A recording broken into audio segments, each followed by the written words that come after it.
A Treatise of Human Nature by David Hume. Book 3 of Morals. Part 2 of Justice and Injustice. Section 1. Justice, whether a natural or artificial virtue. I've already hinted that our sense of every kind of virtue is not natural, but that there are some virtues that produce pleasure and approbation by means of an artifice or contrivance, which arises from the circumstances and necessity of mankind. Of this kind I assert justice to be, and shall endeavor to defend this opinion by a short, and, I hope, convincing argument before I examine the nature of the artifice from which the sense of that virtue is derived. 'Tis evident that when we praise any actions we regard only the motives that produced them, and consider the actions as signs or indications of certain principles in the mind and temper. The external performance has no merit. We must look within to find the moral quality. This we cannot do directly, and therefore fix our attention on actions as on external signs. But these actions are still considered as signs, and the ultimate object of our praise and approbation is the motive that produced them. After the same manner, when we require any action or blame a person for not performing it, we always suppose that one in that situation should be influenced by the proper motive of that action, and we esteem it vicious in him to be regardless of it.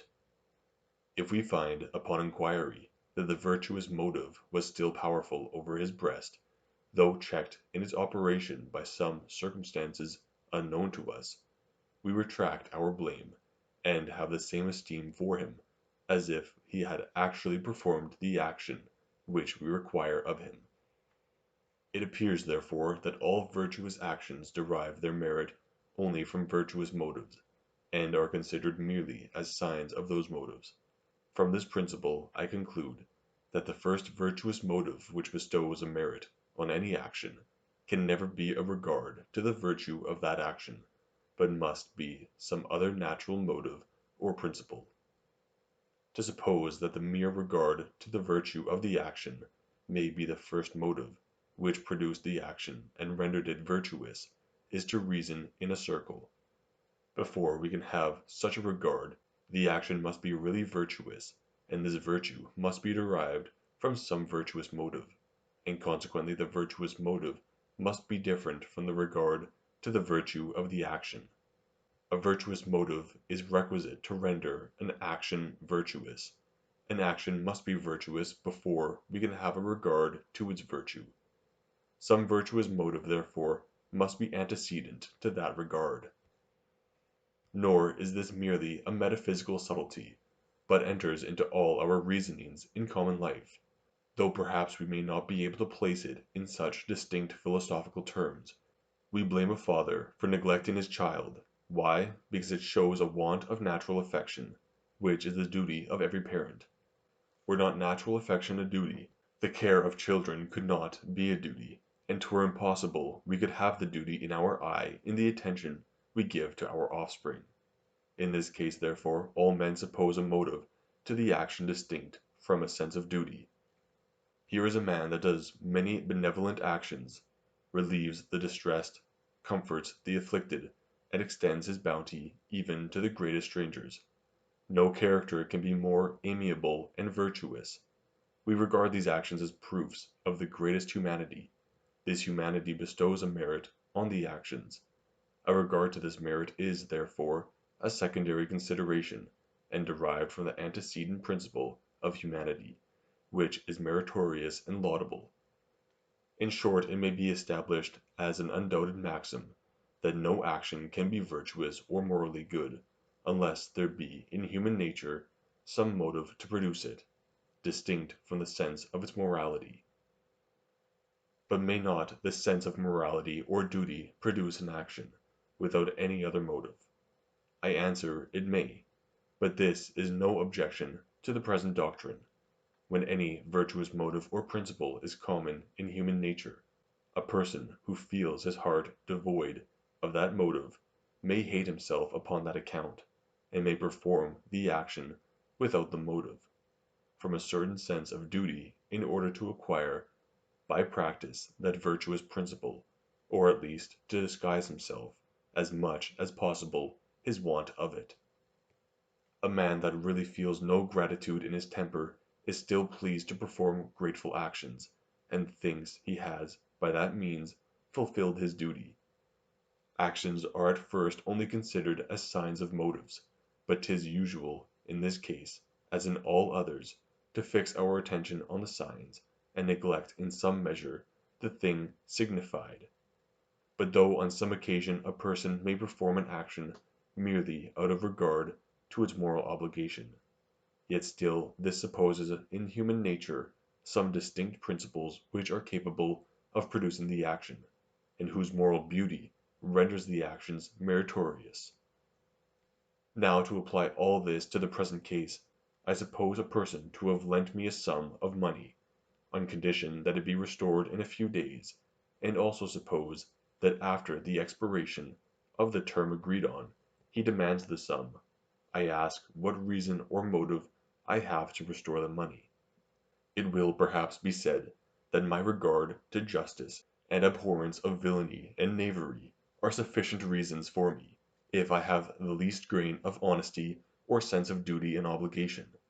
And this answer no doubt is just and satisfactory to man in his civilized state, and when trained upon according to a certain discipline and education. But in his rude and more natural condition, if you are pleased to call such a condition natural, this answer would be rejected as perfectly unintelligible and sophistical, for one in that situation would immediately ask you, wherein consists this honesty and justice, which you find in restoring a loan and abstaining from the property of others? It does not surely lie in the external action. It must, therefore, be placed in the motive, from which the external action is derived. This motive can never be a regard to the honesty of the action, for 'tis a plain fallacy to say that a virtuous motive is requisite to render an action honest, and at the same time that a regard to the honesty is the motive of the action. We can never have a regard to the virtue of an action, unless the action be antecedently virtuous. No action can be virtuous, but so far as it proceeds from a virtuous motive. A virtuous motive, therefore, must precede the regard of the virtue, and 'tis impossible that the virtuous motive and the regard to the virtue can be the same. 'Tis requisite, then, to find some motives to acts of justice and honesty distinct from our regard to the honesty, and in this lies the great difficulty. For should we say that a concern for our private interest or reputation is the legitimate motive to all honest actions, it would follow that wherever that concern ceases honesty can no longer have place, but 'tis certain that self-love, when it acts as its liberty, instead of engaging us to honest actions, is the source of all injustice and violence, nor can a man ever correct those vices without correcting and restraining the natural movements of that appetite. But should it be affirmed that the reason or motive of such actions is the regard to public interest, to which nothing is more contrary than examples of injustice and dishonesty, should this be said, I would propose the three following considerations as worthy of our attention. First, public interest is not naturally attached to the observation of the rules of justice, but is only connected with it, after an artificial convention for the establishment of these rules, as shall be shown more at large hereafter. Secondly, if we suppose that the loan was secret, and that it is necessary, for the interest of the person, that the money be restored in the same manner as when the lender would conceal his riches, in that case the example ceases, and the public is no longer interested in the actions of the borrower, though I suppose there is no moralist who will affirm that the duty and obligation ceases. Thirdly, experience sufficiently proves that men, in the ordinary conduct of life, look not so far as the public interest, when they pay their creditors, perform their promises, and abstain from theft, and robbery, and injustice of every kind. That is a motive too remote and too sublime to affect the generality of mankind, and operate with any force in actions so contrary to private interest as are frequently those of justice and common honesty. In general, it may be affirmed that there is no such passion in human minds as the love of mankind, merely as such, independent of personal qualities, of services, or of relation to ourself. 'Tis true there is no human, and indeed no sensible creature, whose happiness or misery does not in some measure affect us, when brought near to us and represented in lively colors. But this proceeds merely from sympathy, and is no proof of such a universal affection to mankind, since this concern extends itself beyond our own species. An affection betwixt the sexes is a passion evidently implanted in human nature, and this passion not only appears in its peculiar symptoms, but also in inflaming every other principle of affection and raising a stronger love from beauty, wit, kindness, than what would otherwise flow from them. Were there a universal love among human creatures, it would appear after the same manner. Any degree of a good quality would cause a stronger affection than the same degree of a bad quality would cause hatred, contrary to what we find by experience. Men's tempers are different, and some have a propensity to the tender and others to the rougher affections, but in the main we may affirm that man in general, or human nature, is nothing but the object both of love and hatred, and requires some other cause, which by a double relation of impressions and ideas may excite these passions. In vain would we endeavor to elude this hypothesis. There are no phenomena that point out any such kind of affection to men, independent of their merit and every other circumstance. We love company in general, but 'tis as we love any other amusement. An Englishman in Italy is a friend, a European in China, and perhaps a man would be beloved as much were we to meet him in the moon. But this proceeds only from the relation to ourselves, which in these cases gathers force by being confined to a few persons.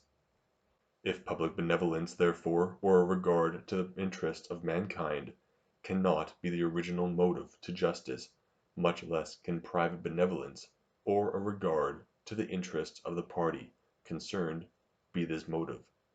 For what if he be my enemy, and has given me just cause to hate him?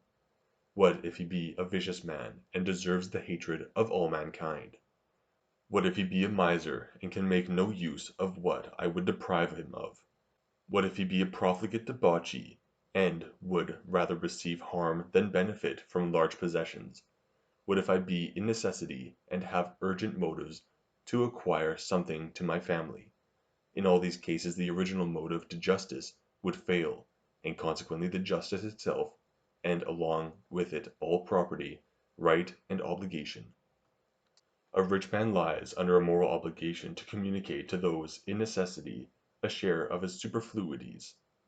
Were private benevolence the original motive to justice, a man would not be obliged to leave others in the possession of more than he is obliged to give them. At least the difference would be very inconsiderable. Men generally fix their affections more on what they are possessed of, than on what they never enjoyed. For this reason it would be greater cruelty to dispossess a man of anything, than not to give it him. But who will assert that this is the only foundation of justice? Besides, we must consider that the chief reason why men attach themselves so much to their possessions is, that they consider them as their property, and as secured to them inviolably by the laws of society. But this is a secondary consideration and dependent on the preceding notions of justice and property. A man's property is supposed to be fenced against every mortal, in every possible case, but private benevolence is and ought to be weaker in some persons than in others, and in many, or indeed in most persons, must absolutely fail. Private benevolence, therefore, is not the original motive of justice. From all this it follows that we have no real or universal motive for observing the laws of equity, but the very equity and merit of that observance. and as no action can be equitable or meritorious, where it cannot arise from some separate motive, there is here an evident sophistry and reasoning in a circle. Unless therefore we will allow that nature has established a sophistry and rendered it necessary and unavoidable, we must allow that the sense of justice and injustice is not derived from nature, but arises artificially, though necessarily from education and human conventions. I shall add as a corollary to this reasoning that since no action can be laudable or blamable without some motives or impelling passions distinct from the sense of morals, these distinct passions must have a great influence on that sense. 'Tis according to their general force in human nature that we blame or praise. In judging of the beauty of animal bodies, we always carry in our eye the economy of a certain species, and where the limbs and features observe that proportion which is common to the species, we pronounce them handsome and beautiful. In like manner we always consider the natural and usual force of the passions when we determine concerning vice and virtue, and if the passions depart very much from the common measures on either side, they are always disproved as vicious.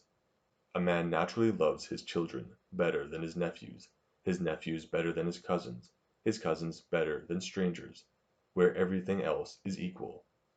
Hence arise our common measures of duty, in preferring the one to the other. Our sense of duty always follows the common and natural course of our passions.